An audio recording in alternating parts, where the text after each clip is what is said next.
hay que dejar en claro, ni bien empezamos, porque el Código de Vélez tenía alguna confusión, que es el tema de la existencia de dos inmuebles. El 2970 del Código de Vélez, cuando definía la servidumbre en general, no hablaba de dos inmuebles, sino que era necesario que existiera un fondo dominante y un fondo sirviente para que se pueda constituir válidamente el derecho real de servidumbre. Eso el Código Civil y Comercial ya lo dejó bien aclarado, ya desde el propio concepto de servidumbre. El artículo 2162 nos dice que la servidumbre es el derecho real que se establece entre dos inmuebles y que concede al titular del inmueble dominante determinada utilidad sobre el inmueble sirviente ajeno, utilidad que puede ser de mero recreo. Entonces ya no quedan dudas, siempre dos inmuebles. No podemos hacer una servidumbre si no hay un inmueble sirviente y un inmueble dominante, por más que sea personal. Vélez Sarsfield, cuando copió el artículo 2972 de Freitas, lo copió mal. El viejo 2972, cuando clasificaba la servidumbre, Vélez decía, hay servidumbres reales y servidumbres personales. Las servidumbres reales son las que se constituyen en beneficio de un inmueble, las personales son las que se constituyen en beneficio de una persona, decía Vélez, sin dependencia de la posesión de heredad alguna.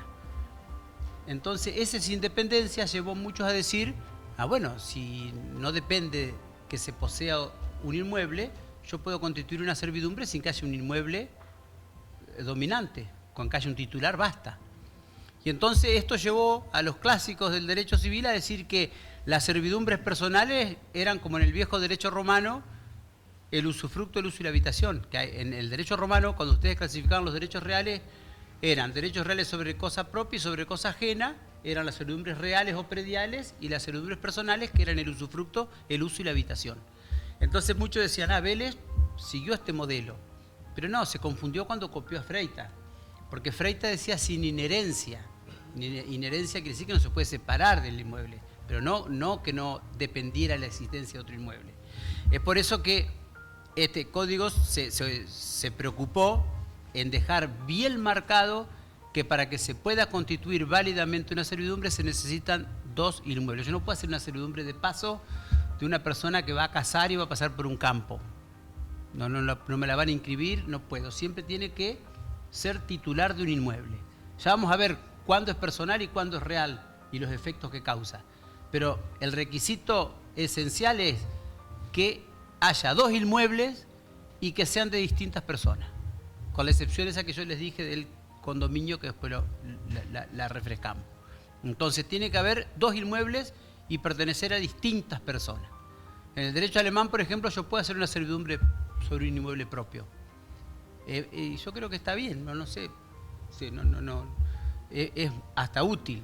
Por ejemplo, si yo en el derecho alemán tengo un inmueble grande, o dos inmuebles que son míos los dos, separados, y yo hago mi casa y no quiero que la casa al lado me construya ningún edificio, yo hago una servidumbre de no elevar sobre ese inmueble a más de 8 metros de altura, ninguna construcción. Y lo hago con carácter de real, y yo transmito ese inmueble, compre quien lo compre, más de 8 metros no puede. Eso acá se puede hacer, pero se puede hacer siempre y cuando yo lo haga con un inmueble que es ajeno, no lo puedo hacer con mi inmueble. ¿Cómo lo hacemos acá nosotros eso? Bueno, yo voy a vender el inmueble, el lote que compré, que tengo pegado a mi casa, pero no quiero que me hagan un edificio ni nada, yo te lo vendo. ¿Cómo es tu nombre? Esteban. Se lo vendo a Esteban, pero en la misma escritura ponemos una servidumbre no elevar. Vale. ¿Claro? Y eso lo hacemos así ahora a veces. Entonces yo me aseguro que si es real, es perpetua ese inmueble. Fíjense la importancia de la servidumbre. Que yo siendo el propietario de un inmueble, le vendo el inmueble a otro y acuerdo con el otro que es el propietario del inmueble, y yo le estoy fijando una restricción que no se puede construir a más de 8 metros nunca. Mírenlo, perpetuo. La importancia que tiene un derecho real de servidumbre. Tiene muchos contenidos. Entonces, el Código Civil y Comercial, les repito, el inmueble tiene que ser ajeno y tiene que ser dos. Uno titular del sirviente y otro que es el denominado fundo dominante o inmueble dominante. Al igual que el usufructo, ya vamos a ver la clasificación de las servidumbres para que ustedes vean las personales y reales y completo el concepto de lo que estamos hablando. El objeto siempre es un inmueble, a diferencia del usufructo, se puede constituir sobre cosas muebles, sobre créditos, sobre derechos. Acá el objeto siempre es un bien inmueble ajeno sobre una parte material o sobre todo el inmueble. Sobre todo el inmueble, el único ejemplo que sería es el que les dije recién, las negativas. O sea, cuando es una provisión de no hacer ninguna construcción en todo el inmueble, ahí abarca todo el inmueble. Bien, en ese caso no sería necesario ningún tipo de ficha de transferencia, mensura, ni nada de eso. Sí, cuando es parcial, lo mismo que en el usufructo, y acá más porque es donde se fija por donde se va a ejercer la servidumbre, normalmente con las servidumbres de paso, o de acueducto o demás, ahí siempre se requiere la realización de un plano que no modifique el estado parcelario, por supuesto, pero que tiene que estar debidamente registrado para que no haya confusiones. Ya el código no hace las clasificaciones que hacía el código de Vélez porque eliminó varias fuentes de constitución. En el código de Vélez se clasificaban las servidumbres en continua, discontinua, aparente, no aparente. No está más, porque esa clasificación que hacía Vélez de continua, discontinua, aparente, no aparente y demás servían para los modos de constitución que era el destino del padre de familia, la servidumbre que podía renacer, para adquirir por usucapión. Entonces ahí pedía que fueran continuas y aparentes para adquirir por prescripción la servidumbre. Podía ser para el destino del padre de familia, tenía que ser continua y aparente, para la que renacía tenía que ser aparente, pero al desaparecer esos modos especiales de constitución que no están más en el Código Civil y Comercial, esa clasificación perdió sentido y por eso el Código no la trae. Y simplemente distingue la servidumbre, siempre que se clasifica en derecho es porque tiene algún efecto jurídico, si no, no tiene sentido clasificar. Y acá es servidumbres negativa y positiva. La servidumbre es positiva si la carga real consiste en soportar el ejercicio, como por ejemplo una servidumbre de tránsito, que yo tengo que soportar que pase el titular del fundo dominante. Y es negativa si la carga real se limita a la abstención determinada impuesta en el título, por ejemplo, no elevar, una servidumbre vista. Y es personal y es real, dice el artículo 2165, y fíjense ustedes aquí cómo el Código Civil y Comercial se ha preocupado de reflotar la palabra de Freita que yo les decía. Servidumbre personal, ¿se acuerda que Vélez decía? Es la constituida en beneficio del titular de una persona sin dependencia de la posesión. Mire cómo dice ahora. La servidumbre personal es la constituida en favor de persona determinada sin inherencia al inmueble dominante. ¿Qué quiere decir? Que no es inherente, se puede separar, al no ser inherente se puede separar del titular del inmueble. O sea que es necesario que haya dos inmuebles siempre, por definición, pero no tiene esa inherencia que tiene la servidumbre real al inmueble, que quiere decir que al ser inherente no se puede separar. Entonces, la servidumbre personal en el Código Nuevo, ¿cuál es? La que se constituye en beneficio de una persona determinada titular de un inmueble. Solamente esa puedo constituir. Sin embargo, la servidumbre real, como dice el Código, es la que se constituye en beneficio del inmueble mismo. Por eso los efectos van a ser distintos.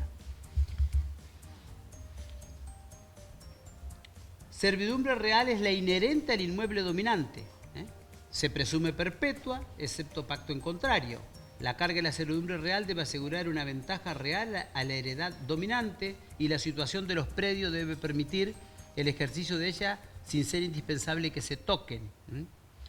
La servidumbre real considerada activa y pasivamente es inherente al fundo dominante y al fundo sirviente. Siguen con ellos a cualquier poder que pasen y no puede ser separada del fundo ni formar objeto de una convención ni ser sometida a gravamen alguno. En caso de duda se presume personal. Entonces, rebobinando el tema de esta clasificación que es tan importante, es fundamental esta clasificación. La servidumbre es personal cuando se constituye en beneficio del titular o los titulares de un inmueble, pero en beneficio de ellos, de los titulares, que puede ser incluso una persona jurídica. Si es una persona jurídica, tiene el plazo máximo de 50 años. Y si es una persona humana, no tiene plazo, salvo la vida del titular. Pero se va a extinguir si el inmueble pasa a poder de otro titular. Si se vende el inmueble, se extingue. No importa que sea persona jurídica o persona humana. Si se muere el titular, se extingue. Yo tengo una servidumbre de tránsito, siempre cuando muere el titular se extingue. Fíjense lo importante de una palabra en la escritura. Por eso ustedes cuando hacen los planos, ustedes por ahí siempre ponen servidumbre real o personal. Tengan en cuenta siempre esa diferencia. Eso es lo que hay que explicarle a los clientes. ¿Usted qué quiere? ¿Cómo hacemos? ¿Es real o es personal? Si es real, la presunción es que es perpetua y que se transmite a cualquiera que adquiera ese inmueble porque no se puede separar, es inherente al inmueble, no se puede separar del inmueble. O sea que, por más que se venda el fondo sirviente, el fondo dominante, cualquiera, siempre la servidumbre real va a estar.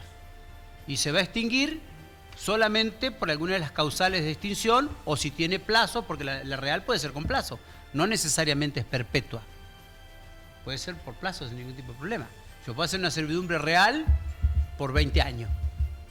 Y si en esos 20 años se transmite 5 veces el inmueble, la servidumbre va a seguir existiendo siempre. Pero yo puedo hacer una personal por 40 años, pero si al año transmito el inmueble, se extinguió. Porque es personal. Y es una palabra, no exige otra cosa en el título de constitución. Por eso es importante tener claro los efectos, si la servidumbre es real o si la servidumbre es personal. Te decía, la real se presume perpetua y en caso de duda se presume personal. Eso también es importante. Si hay una servidumbre que hay una duda, si no se puso nada, en caso de duda siempre se presume lo menos gravoso para el titular del inmueble. Se presume personal. Muy bien.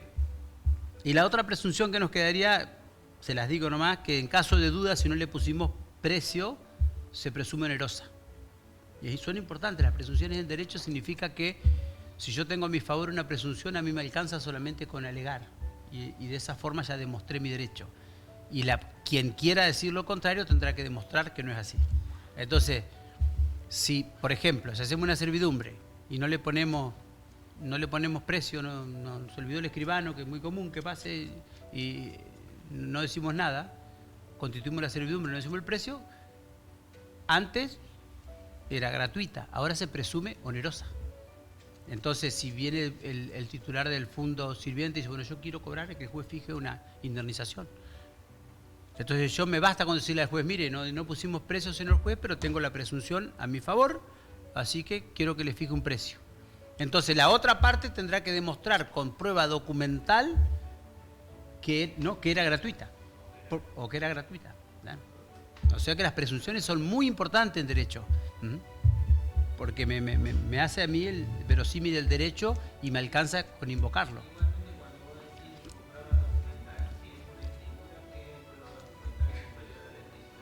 No, algún contrato preliminar, un contrato previo donde habían pactado las partes que se iba a constituir en forma gratuita firmado por los dos.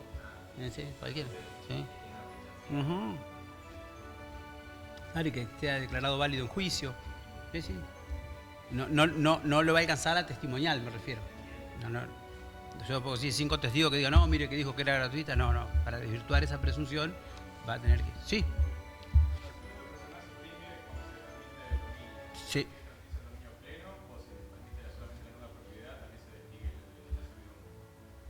Yo creo que no, que si se transmite la nuda propiedad y el usufructuario sigue siendo el titular de la servidumbre, sigue. Pero si es al revés, no. Porque siempre está constituido en miras de la persona que tenía el uso y goce en el momento de la constitución. ¿Se quedó claro? Sí. Muy bien.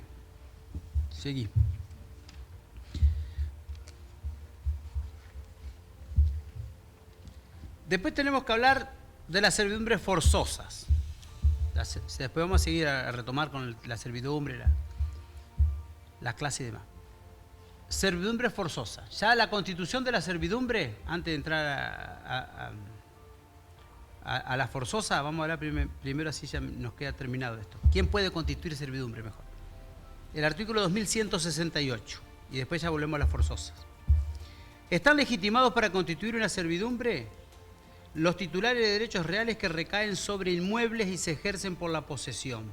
Si existe comunidad, debe ser constituido por el conjunto de los titulares. A ver, acá hay que hacer una aclaración. Los legitimados, después vemos la forma y el modo, pero ¿quiénes son los que pueden constituirla? Primero, los titulares de derechos reales que se ejercen por la posesión. El usufructuario podría constituir, el propietario, el condómino, en la propiedad horizontal también. Ahí va todo lo que dije para el usufructo. Pero acá el tema es si hay condominio. Se requiere siempre la unanimidad. No es como en el usufructo que yo podía dar mi parte indivisa en usufructo. Porque si yo soy condómino con Esteban de un campo y le quiero dar a él mi parte indivisa, él va a usar y gozar como yo en el inmueble común. Se puede dar usufructo de parte indivisa. Pero yo no puedo hacer servidumbre de partes indivisas.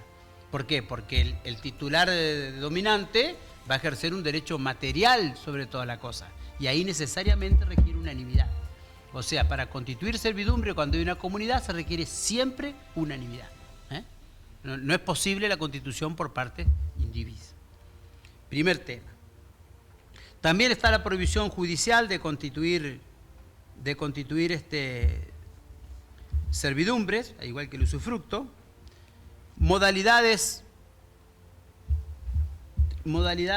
se puede bajo cualquier modalidad, condición, plazo, todo demás, no tiene las limitaciones del usufructo, de la condición. Acá sí se podría. Acá sí se podría hacer una servidumbre con una condición suspensiva. Por ejemplo, yo voy a constituir una servidumbre, pero bajo la condición suspensiva de que, no sé, que pase tal cosa que te impida salir a la calle o que crezca un río y no pueda tener salida por el camino del costado del río que salía. En ese caso, esa condición suspensiva, ahí sí la puedo. Cosa que para el usufructo está prohibido, para acá sí se puede. Después, la forma y el título, en general, con forma y cuestiones de fondo, es la misma que para el usufructo. Escritura pública porque siempre es inmueble. En el usufructo, si el objeto es una cosa que no es un inmueble, podría ser por instrumento privado, pero en la servidumbre siempre es inmueble, escritura pública. Y acá tenemos que ver con el tema de la tradición. Acá hay un temita con la tradición. Para algunos, incluso el código mismo, en esta diferenciación de las servidumbres positivas y negativas, acuérdense que las negativas son las que yo me abstengo de realizar una construcción o algo de lo que tengo derecho. Y las positivas son las que tengo que soportar que usen mi inmueble, que pasen, que lleven caños, agua o demás. Entonces, se dice que las servidumbres positivas, el primer uso que hace el titular del fundo dominante, sirven de tradición. Que en cierta forma hay un pequeño ejercicio posesorio por parte del titular del fundo sirviente. No así en las negativas. En las negativas no hay tradición porque no se ejerce por la posesión y para constituir bastaría solo el título.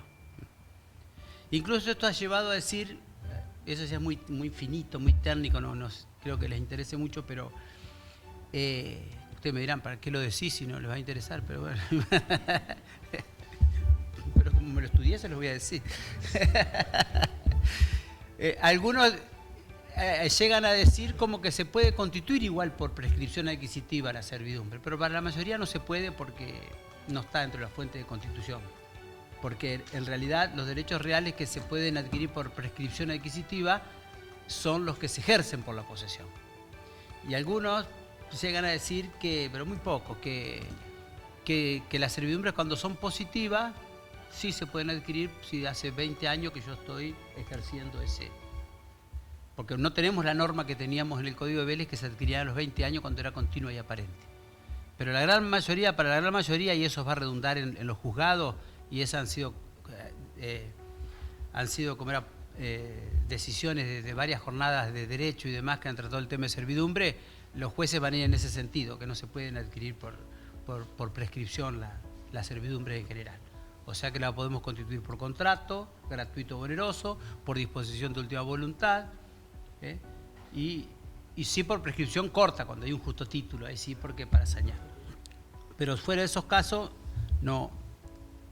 Y por supuesto la forzosa que vamos a ver ahora. ¿Qué son las servidumbres forzosas? Acá había todo un tema con el Código de Vélez, por qué eran forzosas, si eran judiciales, si eran legales, si eran... ¿Cómo funcionaba? ¿Cuál era el modo de constitución? Porque servidumbre forzosa nos da la idea de que se pueden exigir que se cumpla. Pero, y acá venía todo un tema con el efecto de la sentencia. Porque las servidumbres forzosas son aquellas que se pueden pedir judicialmente porque la ley lo habilita. Pero en el viejo Código de Vélez había una servidumbre que era legal, que no está más ahora en el Código este, que era el 3023, que hablaba de la servidumbre legal de tránsito cuando, esto lo habrán visto ustedes varias veces, que es cuando se dividía un inmueble entre condóminos y producto de esa división que hacían, un predio quedaba encerrado. El código decía en el 3073, decía, se entiende constituida de pleno derecho y sin indemnización alguna una servidumbre legal de tránsito. Entonces, esa era una servidumbre legal, no era una servidumbre forzosa, porque yo no tenía que pedirle al juez que la constituya, ya la constituía la ley. Entonces yo le tenía que pedir al juez que la declare. Si no me dejaban pasar los otros condóminos, decía, no, juez, declárela, porque entonces la sentencia era declarativa. El juez lo único que hacía, declaraba, ya estaba constituida por la ley, desapareció. Y ahora las servidumbres son forzosas, que serían las judiciales, pero no quiere decir que sean que el juez las imponga, sino que la ley autoriza que una persona la solicite judicialmente cuando se cumplen los requisitos establecidos por ella. Entonces el juez es el que la va a constituir, pero con base a la ley y el pedido de la persona.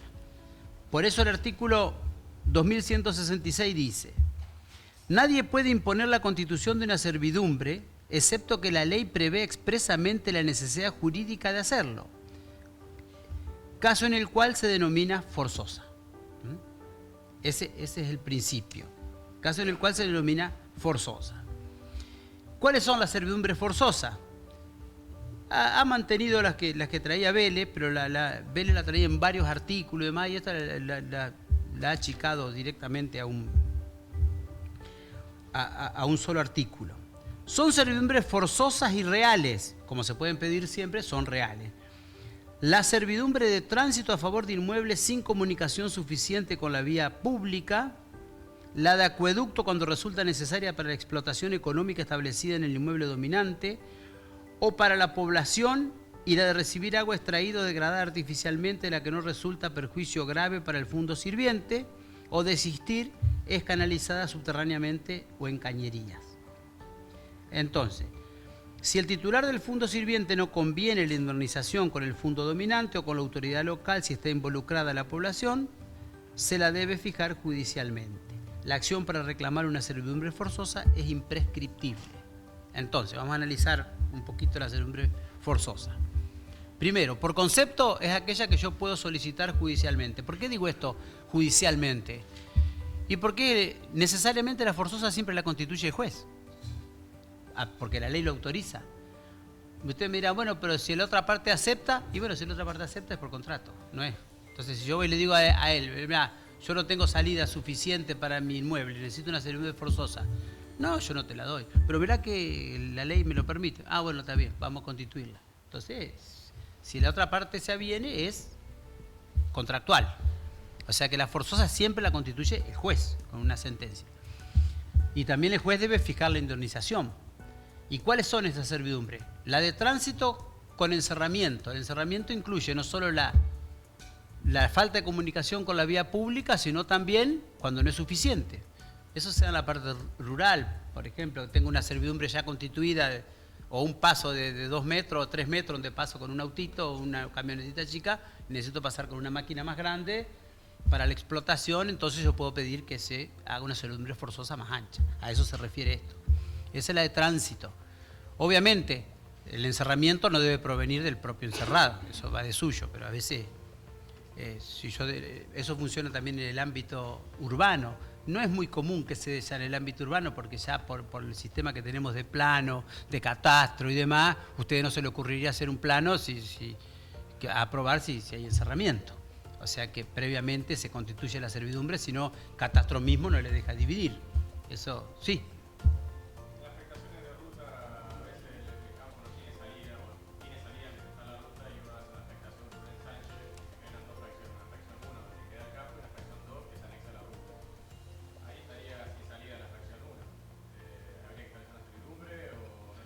Pero no te entendí bien, o sea que se anexa... Sí. Ah.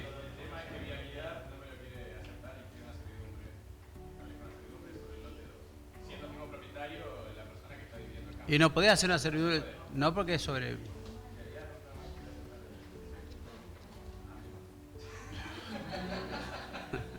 Y no, pero no podés legalmente, no podés constituir servidumbre. No, no podés. Tenés que... No. Si no, no, pero es así. No podés. Bueno, que le hagan ellos, una de esas generan... Bueno, entonces, seguimos. Bueno, en la parte urbana, la servidumbre de tránsito, el encerramiento, si yo tengo una obra que no me deja salir, obviamente no debe ser culpa mía. Tengo que romper la pared o la construcción que yo hice y salir por ahí. Pero bueno.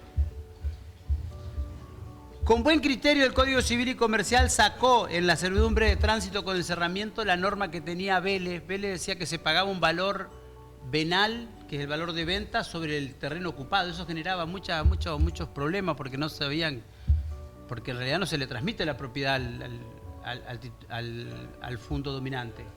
Sí, pero había que pagarle un valor. Y cuando se extinguía había que devolverle el valor, era complicado. Ahora el juez lo que hizo, fija una indemnización. Y esa indemnización va a ser un caso, en cada caso concreto, en una cuestión de prueba, de acuerdo a cómo se use, entonces se puede pactar de un solo pago, de varios pagos, eso de acuerdo a lo que se le pida al juez y lo que el juez entiende que debe fallar. Tal vez para una empresa que va a pasar permanentemente con camiones y demás y que causa mucha molestia y demás, en ese caso la indemnización podrá fijarse mensualmente o semestralmente, o sea, se puede pactar como alguien quiera. Por ejemplo, yo hice unas termas hace poco, hace unos años ya, que para sacar el agua que salen de las piletas para que vaya al río, pasa por un campo, todos unos caños, y se paga mensualmente el valor de una determinada cantidad de entradas de las termas. Como 20 entradas, una cosa así, por mes para... ¿sí? Muy bien. Segunda servidumbre forzosa. La de acueducto. Cuando resulta necesaria para la explotación económica establecida en el inmueble dominante o para la población. ¿Qué es el acueducto? Es un caño, un ducto donde pasa el agua.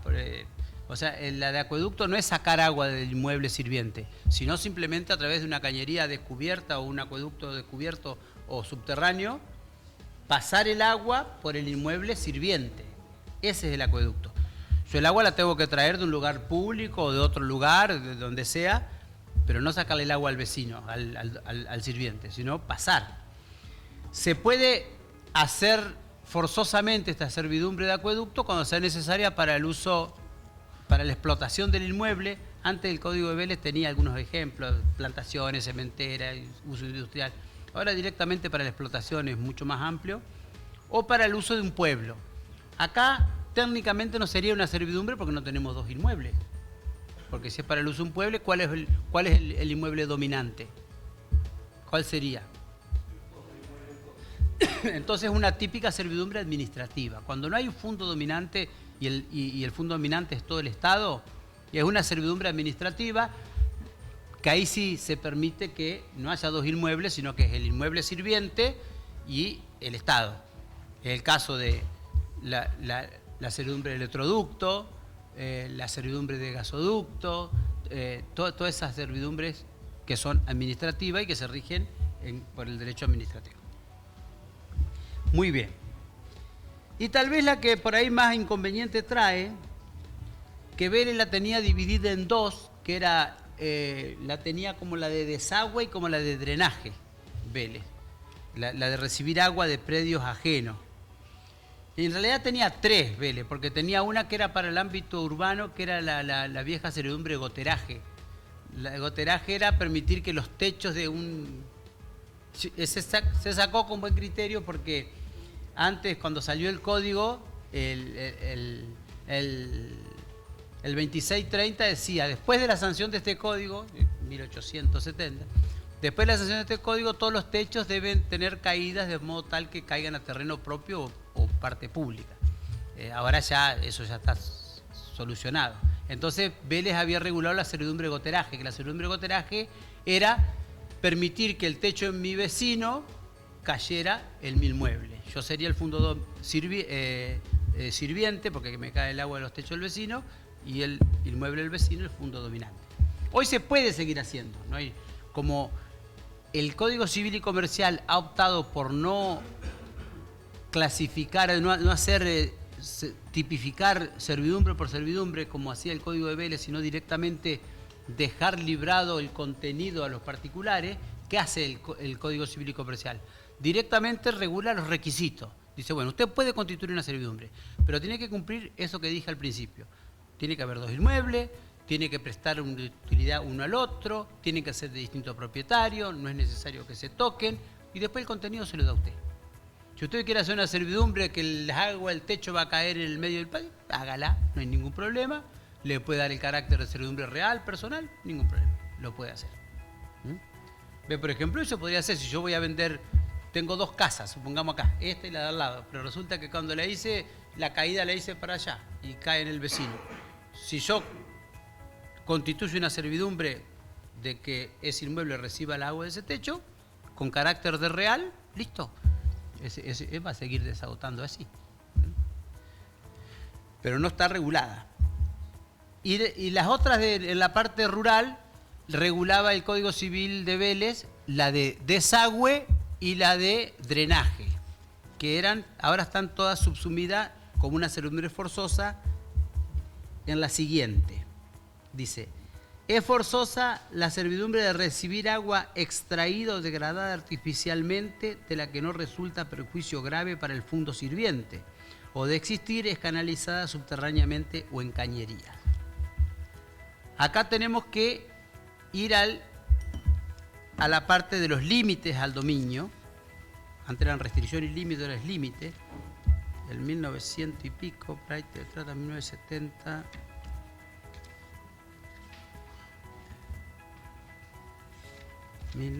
Me había aprendido todos los artículos del Código de Vélez y ahora tengo que aprender. Decir que son menos esto. 1976, me parece. Acá está el límite, sí. 1976. Acá está. Vélez tenía una norma antes en el derecho anterior que decía, el 2630 decía, los terrenos superiores deben recibir las aguas que naturalmente desciendan de los terrenos superiores. Los inferiores, las aguas que naturalmente desciendan sin que para ello hubiera intervenido la mano del hombre. Esa era una restricción y límite al dominio. O sea, en los campos, todo el agua que venía bajando de los campos superiores, los de abajo tenían que soportarla. Lo que no se podía hacer era hacer desvíos y obras de hidráulica, hacer taludes, hacer contenciones, defensas y demás para echarle más agua al vecino. Ahora es algo similar. El artículo 1976 dice, debe recibirse el agua, la arena o las piedras que se desplazan desde otros fondos y no han sido degradadas, ni hubo interferencia del hombre en su desplazamiento. Sin embargo, puede derivarse agua extraída, ahí está la forzosidad, artificialmente la arena o las piedras que arrastre el agua, si se prueban que no causan perjuicio a los inmuebles que la reciben.